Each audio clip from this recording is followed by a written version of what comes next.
Bonjour, alors aujourd'hui on va aller voir quelques notions de vocabulaire pour le chapitre des statistiques. Donc il y a quand même plusieurs notions là à savoir avant de pouvoir commencer plus les calculs mathématiques reliés à ce chapitre-là. Alors tout d'abord, la notion de population. Population, c'est vraiment la base d'une étude statistique. La population, c'est en fait les gens, les animaux, les objets sur qui on va vouloir de l'information. Donc, c'est vraiment ça qui est important, c'est sur qui ou quoi, en fait, on veut de l'information.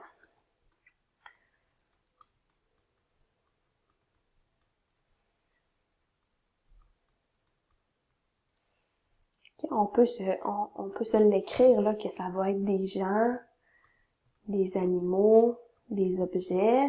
Okay, ça peut être un peu tout, mais c'est vraiment qui qu'on va questionner en fait. Une fois que la population est ciblée, donc on sait sur qui on veut de l'information, on va aller évaluer en fait quel type d'enquête on veut faire. Donc les types d'enquête, on en a 3 qu'on regarde cette année. Il y a la notion de recensement.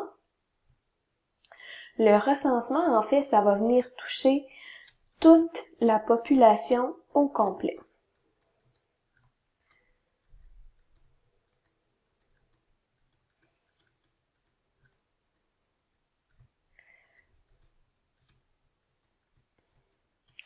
Alors, un recensement, je vais vraiment aller questionner toute ma population. Donc, c'est vraiment important ici, là, c'est tout le monde. Et quand on va parler de recensement, c'est qu'on va faire affaire souvent avec des gens. On peut à la limite considérer les animaux, mais pas les objets. Parce que les objets vont avoir leur type d'enquête, justement l'inventaire, qui va être en fait d'aller... Un inventaire, c'est un peu comme un recensement, mais sur des objets. Là. Fait que je vais juste me le préciser ici, là, sur les objets. Fait que du moment qu'on parle d'objets, c'est la notion d'inventaire. L'échantillon, pour sa part, c'est qu'on va aller questionner une portion, une partie de la population.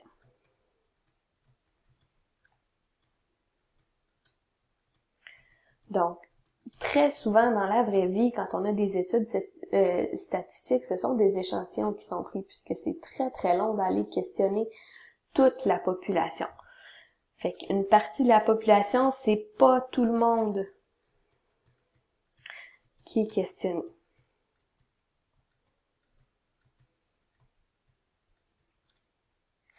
Donc, c'est vraiment ça la distinction entre les 3 types d'enquêtes.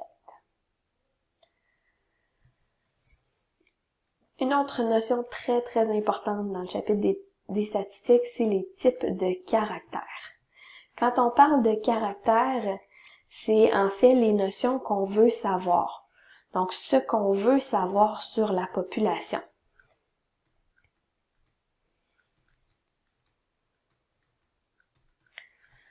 Donc, quand on fait une enquête statistique, il va y avoir plusieurs caractères qu'on va aller étudier.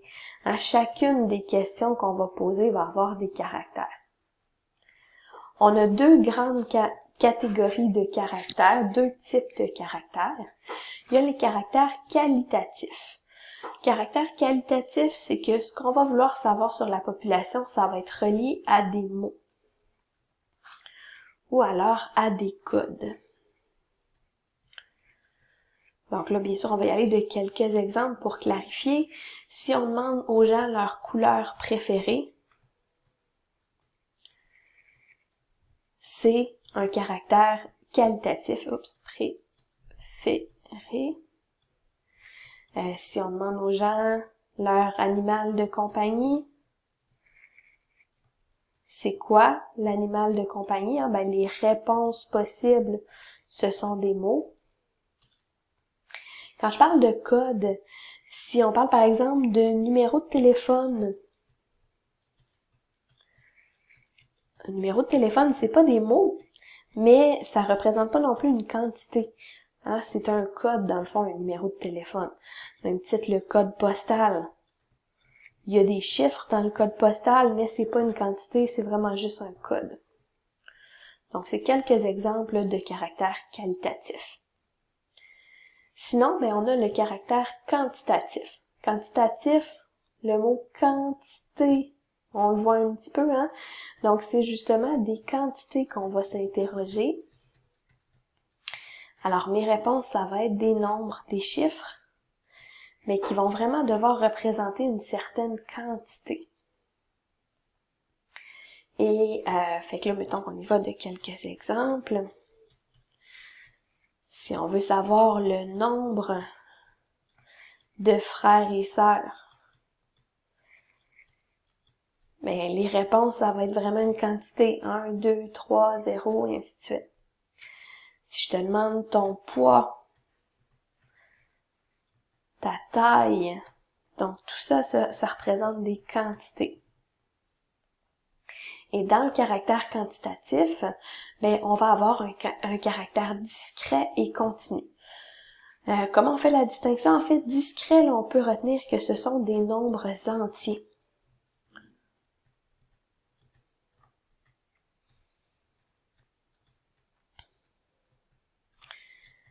Alors, ben, c'est 0, 1, 2. Il n'y a pas d'entre-deux, là. Fait que si je te demande ton nombre de frères et sœurs, ben, ça va être des nombres entiers. Même si on sait que les demi-frères, ça existe, mais c'est une personne. Si je te demande ton nombre de télévisions que vous avez à la maison, encore une fois, ça va être des nombres entiers. Donc ça, c'est un caractère discret. Continu, ben, c'est qu'on va avoir la possibilité d'avoir des nombres à virgule, ce qu'on appelle les nombres décimaux. Et c'est vraiment dans le principe de quelque chose qui... On a toujours quelque chose entre les deux. C'est vraiment de manière continue. L'heure va être souvent considérée comme un caractère continu. Le poids, la taille, ça peut être relié à du continu aussi.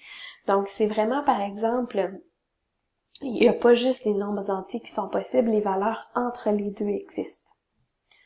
Donc ça, c'est pour le quantitatif continu. Par la suite, on a les types d'échantillonnage. Donc, une fois qu'on connaît notre population, qu'on sait qu'on veut faire un échantillon, ben c'est important de savoir comment je choisis mon échantillon.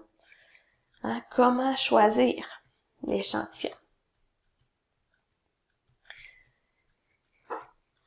Donc, il y a deux méthodes qui sont des méthodes officielles que les firmes statistiques vont utiliser. Il y a d'autres aussi méthodes qui existent, mais on en voit juste deux cette année. Alors, la méthode aléatoire simple, ça vient vraiment chercher la notion de hasard. Donc, on va se fier au hasard pour choisir des gens. Par exemple, on pourrait mettre des noms dans un chapeau puis piger. Hein, piger au hasard des personnes. Ou on va y aller avec le fait de les premières personnes qu'on vient croiser. Okay? Mais c'est vraiment la notion de hasard qui est le plus important à retenir. L'autre méthode, c'est la méthode d'échantillonnage systématique. Pour le systématique, en fait, c'est qu'on a besoin d'aller classer tout le monde dans une liste. Et la liste, on vient la numéroter.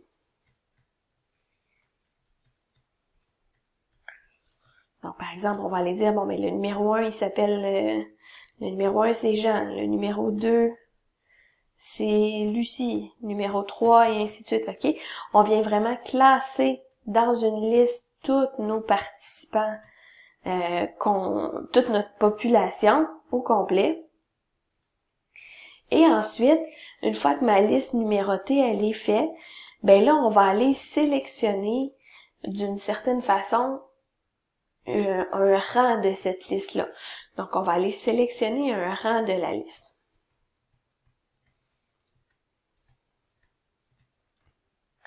Et on va interroger tous les gens de ce rang-là. Ce que je veux dire, c'est que, par exemple, on pourrait dire, bon, ben, on va aller interroger tous les nombres pairs de la liste. ça pourrait être une première option. Une deuxième possibilité dans le systématique, ça pourrait dire, bon, ben moi, je vais aller questionner tous les multiples de 5. Fait que 5, 10, 15, c'est toutes des personnes qui vont se faire interroger.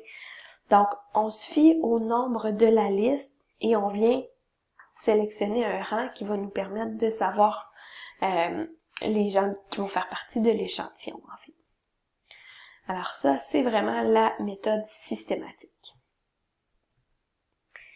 Finalement, dans le vocabulaire, il y a aussi la notion de source de biais. Vous en avez quelques-unes qui sont énumérées, mais ce qui est le plus important de comprendre, en fait, au niveau des sources de biais, c'est de savoir c'est quoi. Alors, une source de biais, c'est une façon de fonctionner lors de l'étude statistique, façon de faire l'étude qui va influencer les résultats.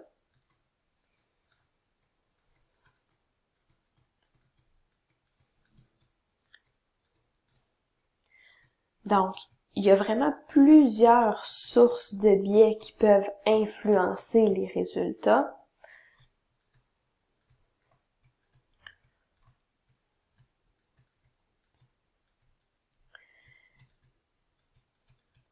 Donc, peut-être celles qu'on voit passer les plus souvent, les exemples les plus communs, ben c'est la formulation de la question. Ma question, des fois, peut être écrite de sorte qu'elle va influencer une réponse. Formulation de la question. Donc ça, c'est une source de biais qui est très commune. Une autre source de biais, ça pourrait être l'attitude de la personne qui questionne, de l'enquêteur.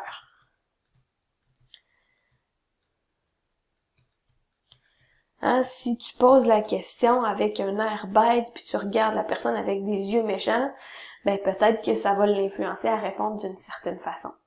Donc, c'est vraiment plein de facteurs qui peuvent influencer les résultats de notre étude statistique. C'est vraiment ça, les sources de biais.